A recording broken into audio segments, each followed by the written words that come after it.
ভোর হলো দোর খোলো খুকুমনি ওঠো রে। যদিও ভোর হয়ে গেছে অনেক আগেই, আর আমি যদিও এখনও আর খুকুমনি নেই, কিন্তু কবিতার কথাটা খুব মনে পড়লো। তো আসলে না, শীতের সকাল তো সত্যি বলতে ঘুম থেকে উঠতেই ইচ্ছে হয় না। আর আজকে উঠতে উঠতে অনেকটাই লেট হয়ে গেছে, 8:30 মতো বাজে। তো সকালে দেখো কিছুতেই ঘুম ভাঙছিল না। সত্যি বলতে শীতের সকালে এই লেপ কম্বল ছেড়ে উঠতে একটু ইচ্ছে করে না। যাই হোক, এখন ওই 8:30 মতো বাজে, এই যে ঘুম থেকে উঠলাম। তো তোমাদের আগের ব্লগেই তো শেয়ার করেছিলাম শ্বশুরবাড়ি এসছি, এটা হলো সেকেন্ড দিন। আমি তো ঘুম থেকে উঠলাম, দেখো ডোডোবাবুর এখনও কিন্তু ঘুম ছাড়ছে না, ও ঘুম থেকে উঠতেই চাইছে না। যাই হোক, গুড মর্নিং সবাইকে। সবাই কেমন আছো? আশা করছি সবাই অনেক ভালো আছো, সুস্থ আছো। সকলকে গুড মর্নিং জানিয়ে আজকের একটা নতুন ফ্রেশ ব্লগ স্টার্ট করছি।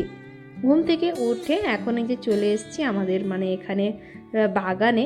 আগের দিন এসছিলাম, কয়েকটা ফুল চারা এনেছিলাম, ওগুলোই দেখছিলাম বাবা কোথায় লাগিয়েছে না লাগিয়েছে। তো ওই যে কয়েকটা গাঁদা চারা আর চন্দ্রমল্লিকা আর ডালিয়া ওগুলোই এনেছিলাম।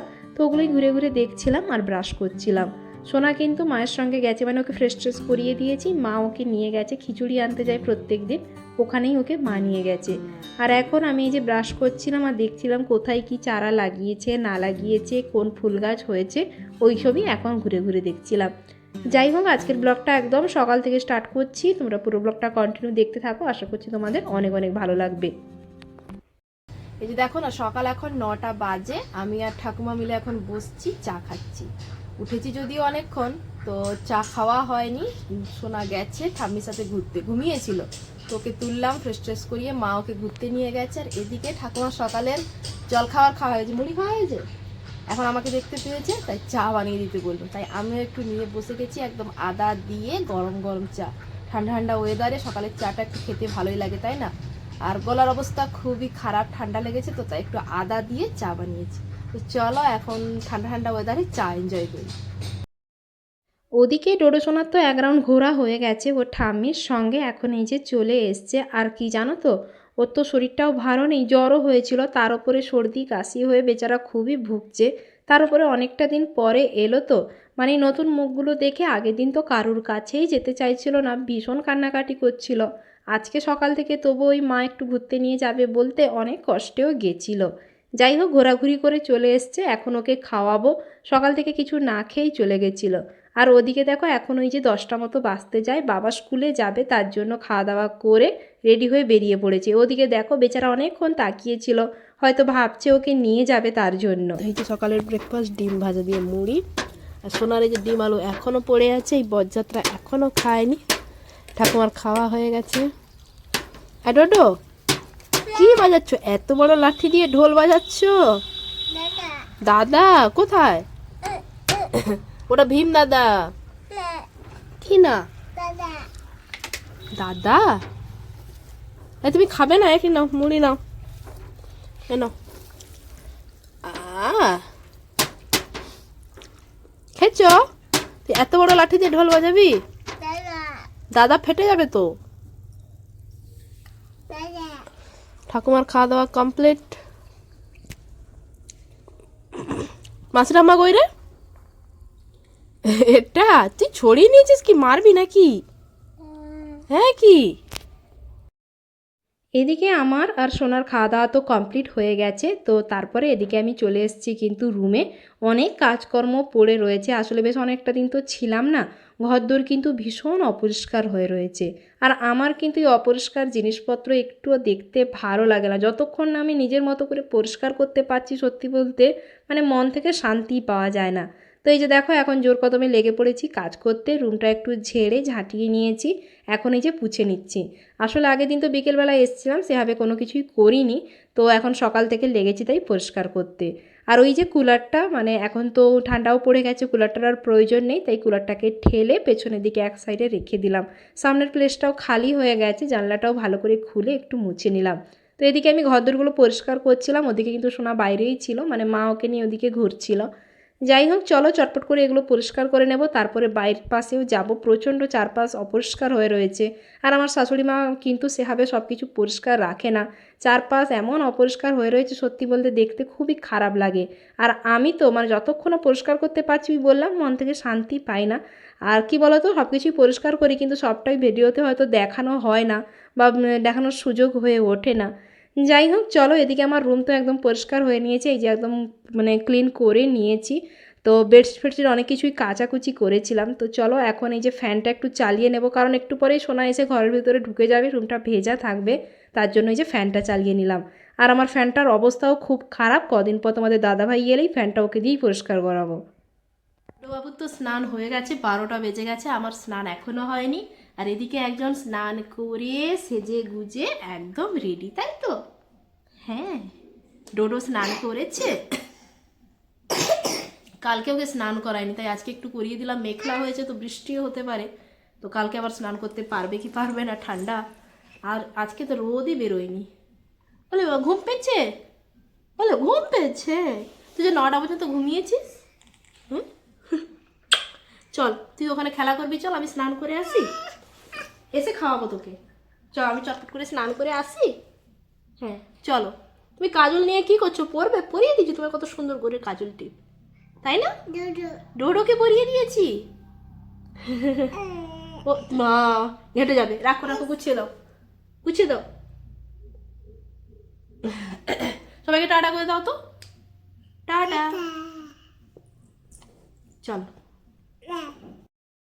বিকেল এখন ওই 4:30 মতো প্রায় বাজতে যায়। ঘুম থেকে উঠে এখন এই যে ডোডোকে টুপি সোয়েটার এই সমস্ত কিছু পরাচ্ছি। আজকে ডোডো একটু তাড়াতাড়ি ঘুমিয়ে গেছিলো, 1টা নাগাদ খাওয়া দাওয়া করে ঘুমিয়ে গেছিলো, সেই জন্য তাড়াতাড়ি ঘুম থেকে উঠেও পড়েছে। আর বাবু ঘুম থেকে উঠলে তো কিছুতেই আর বিছানায় থাকবে না, ওকে বাইরে নিয়ে যেতে হবে ঘোরার জন্য। আর এখন শীতকাল মানে এক্সট্রা কিছু কাজ তো বেড়ে গেছে, মানে বাচ্চাকে আগে সোয়েটার টুপি মোজা সমস্ত কিছু পরানো, তারপরে বাইরে নিয়ে যাওয়া। আর আমার এই সোনা কিছুতেই টুপি মাথায় রাখবে না, ওর আবার প্রচণ্ড গরম, কিছুতেই টুপি পরতেও চায় না। তো তারপরে ওকে তো বাইরে নিয়ে গেছিলাম, ওখানে তারপরে মা ওকে নিয়ে গেছিলো একটু ঘুরতে, আর আমি এখন ছাদে চলে এসেছি জামা কাপড়গুলো তুলতে। সোনার জামা কাপড়গুলো ওই বিকেলে মানে দুপুরের দিকে ঘুমানোর আগেই তুলে নিয়ে গেছিলাম, শুকনো হয়ে গেছিলো বলে। আমার কয়েকটা জামা কাপড় ছিল, ওগুলোই তুলতে এসেছি।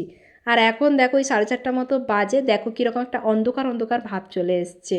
আর গ্রামের দিক তো তাড়াতাড়ি একটু সন্ধেও হয়ে যায়, চারপাশ তো অন্ধকার হয়ে যায়।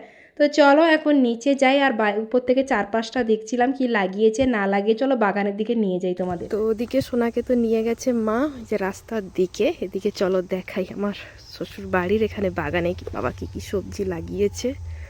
অনেক কিছুই লাগানো হয়েছে দেখো, এই যে ওলকপি, বাঁধাকপি, ফুলকপি, লঙ্কা কিছু আছে, বেগুন, এখানে শাক রয়েছে, পালং শাক, এটা সম্ভবত খসলা বা মারিচ কিছু একটা হবে। আর ওই দেখো কতটা লঙ্কা চারা লাগানো হয়েছে, এখানে পেঁয়াজ লাগানো হয়েছে, ওখানে কিছু একটা লাগানো হয়েছে সম্ভবত। এই মোট বাগান, এখানে বাবা একাই পুরোটা লাগায়, তো যতটুকুই পেরেছে লাগিয়েছে। শীতকালে বাড়ির সবজি হলে না দেখতে ভালো লাগে বেশ। তো চলো ওদিকে সোনাও কি করছে দেখি। ও হাম্মা, এ না টর্চ নাও, ধরো এটা কার টর্চ? এই নোংরা তুলছিস কেন রে? কোথায় হাম্মা? সেই হাম্মাটার পা ভেঙে গেছে, যার পিঠে তুই চড়তিস রে। এই নে টর্চ দিয়ে দেখ তো কি আছে। ই বাবা, ফুটো ফুটো এগুলো হাত দেয় না, নোংরা, ছি। ডোডো, এই ডোডো বদমাইশি করছো?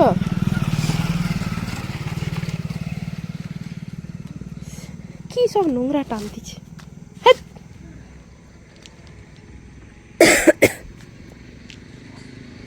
এই পাগলো বুড়ো ডোডো সোনা, আচ্ছা বাবা এনে এনে এনে এটা নে, এটা টর্চ দিয়ে দেখ, ওখানে নোংরা, তুই সেখানটা বসবি, চল না। নোংরায় ঘাঁটছে কিরকম।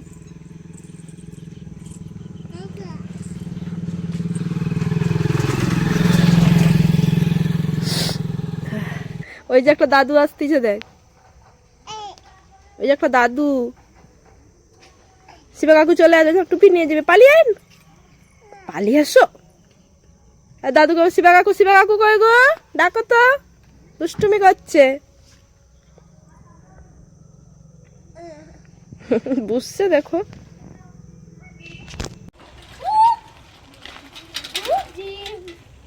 দাদারা চলে এসছে তোর সঙ্গে দেখা করতে। দিয়ে চলে গেল ভাইটাকে। ভাই যাবে না কিছুতে দাদার কাছে? হ্যাঁ ডোডো, ওই দাদারা নিয়ে নিয়েছে তোমায়? বসে পড়ো বসে পড়ো। জোর করে নিয়ে নিয়েছে। বিকেলবেলা তো অনেক ঘোরাঘুরি হলো, এখন এই যে রুমে চলে এসেছি। আর এই যে দেখো রুমে এসে মানে সন্ধেবেলা আমার এই ড্রেসিং টেবিলে দিয়ে এই লাইটটা কিন্তু ফিট করেছি। এই লাইটটা কিন্তু আগেও ছিল, লাইটটা না খারাপ হয়ে গেছিলো। এবারে বাবার বাড়ি ওখানে গেছিলাম, গিয়ে এই লাইটটা সারিয়ে এনেছিলাম। আর এনে এই ড্রেসিং টেবিলে আয়নার চারপাশটা খুব সুন্দর করে সাজিয়ে দিয়েছি। বেশ ভালোই লাগছিল না? নতুন নতুন জিনিস সাজিয়ে দেখতে না খুব ভালোই লাগে। তো সন্ধেবেলা চা আর একটু মুড়ি মাখা নিয়ে বসে গেছিলাম খেতে। আর আমার গলার অবস্থা কিন্তু খুবই খারাপ, একটু আদা দিয়ে লিকার চা বানিয়েছি। তো যাই হোক, চলো গরম গরম চা খেয়ে নিই এখন। আজকের মতো ব্লগটা কিন্তু এখানেই এন্ড করছি। ব্লগটা কেমন লাগলো অবশ্যই জানিও। তো চলো টাটা, দেখা হবে পরবর্তী কোনো ব্লগে।